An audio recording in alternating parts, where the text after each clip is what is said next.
Coming to you from the big island of Hawaii, it's the Songs and Stories Podcast.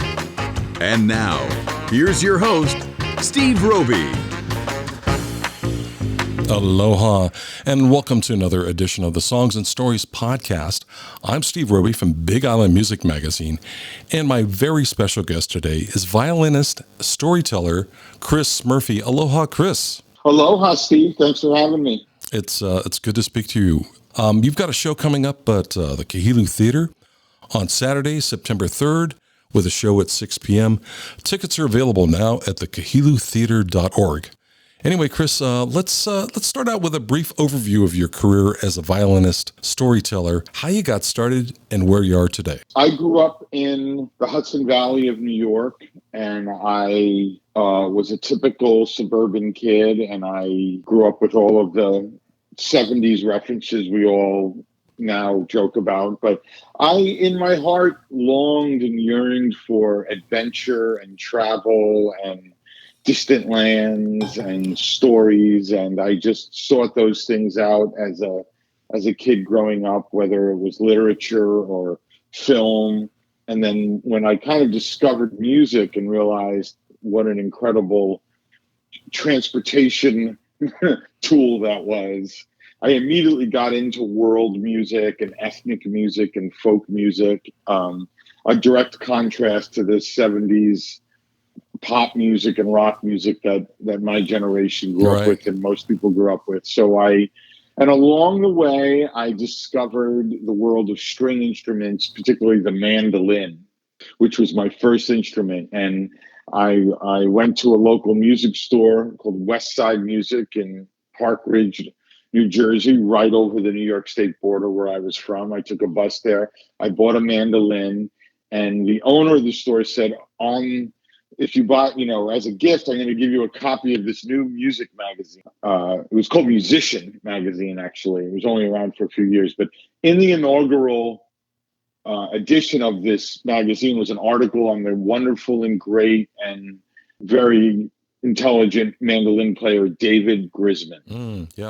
And who at the time was, I guess this was maybe 1982 or so. He was really in the highlight of his career. He had a major label record deal doing his, what he called dog music, DAWG music. And it was a synthesis of folk classic music. And in this article that he was interviewed in, he name-checked all of this incredible history of music, from Bill Monroe and the Bluegrass Boys to Django Reinhardt and Stephen Grappelli, to Joe Venuti and Eddie Lang, gypsy music, and Ralph Stanley. And so like a child, like a detective, I went and sought out all of these things that he mentioned in this article.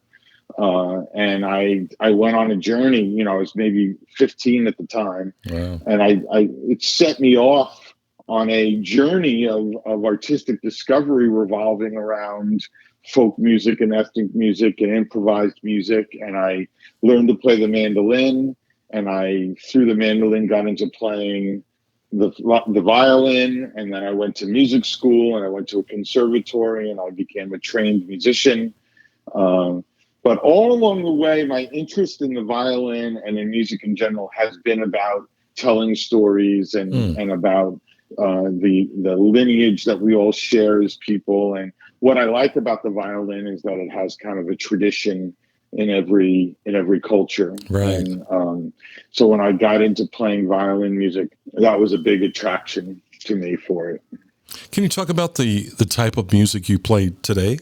I would describe it as folk music, but it's influenced by a lot of different things. But I developed a one-man band show where I play the violin and I sing and I create live loops with myself called looping. I record myself and create different pictures and stories and chord progressions.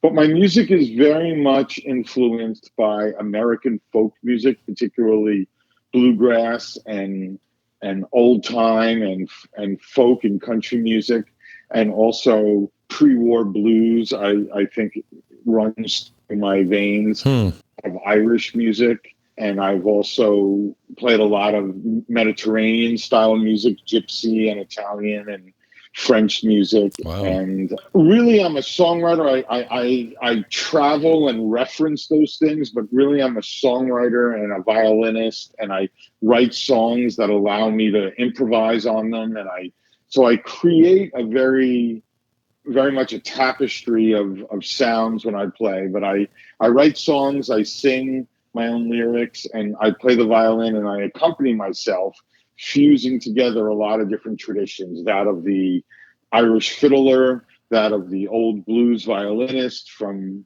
pre-war North America, to the tarantella violinist at an Italian wedding, to I love the modalities of Asiatic music, like Indian music and Japanese and Chinese music. So I really just fuse together all of my cultural influences into these songs and these stories that I perform.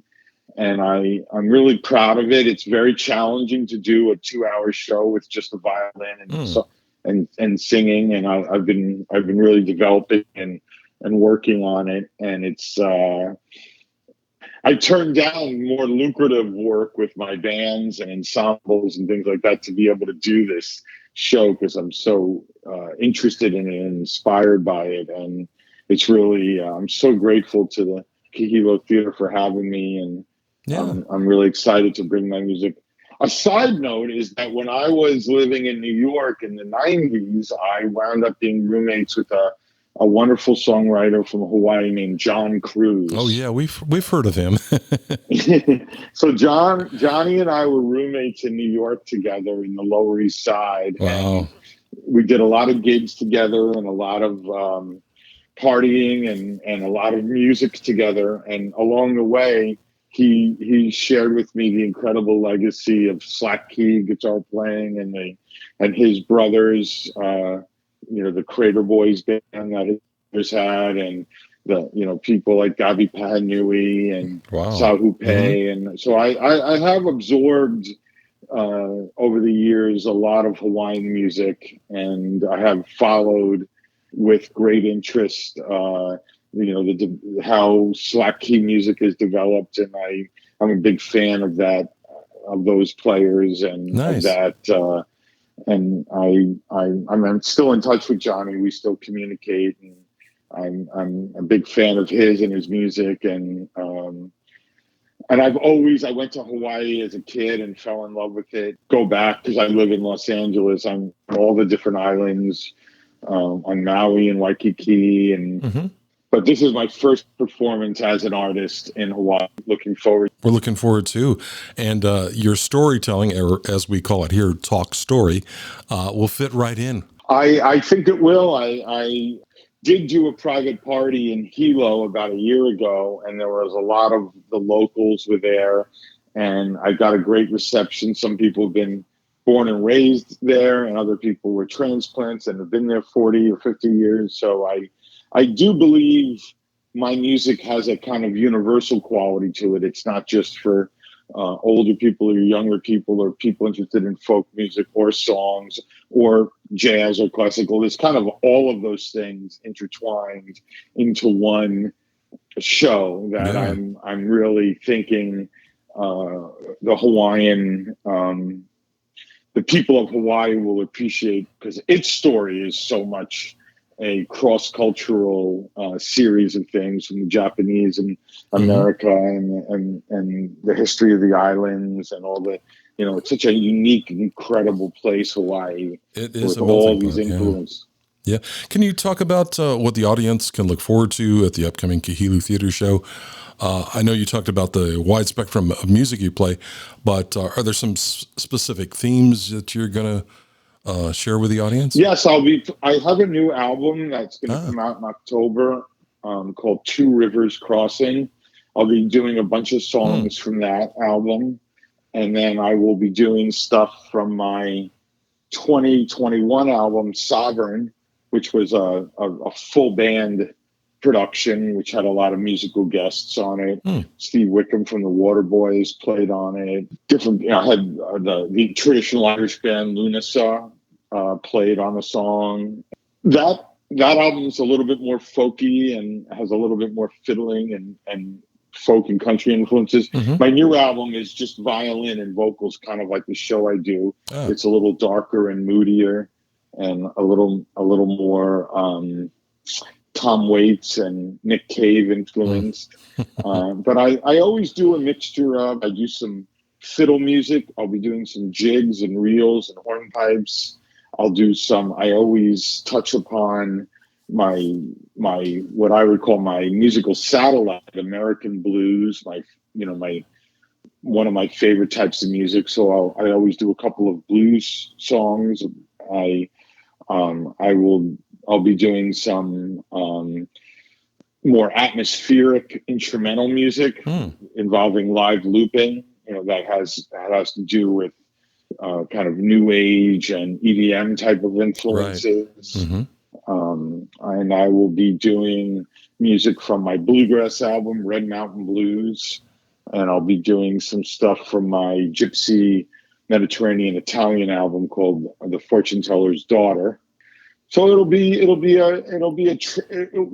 as a audience and an entertainer, go on a trip together around the world for 90 minutes or so, making stops in Harlem, Kansas City, New Orleans, Paris, the Wicklow Mountains of Ireland, Sicily, and I'll land everybody back in Polynesia in Waimea at the Kahilu Theatre safely with everybody's, hopefully with everybody's faith in humanity restored. All right.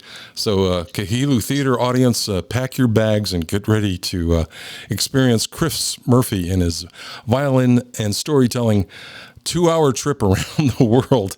It's happening at the Kahilu Theatre Saturday, September 3rd. The show starts at 6 p.m. and tickets are available now at the kahilutheater.org website.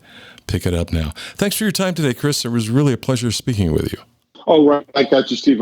Aloha, Chris. Safe travels. Wonderful, Steve. Take care. Bye.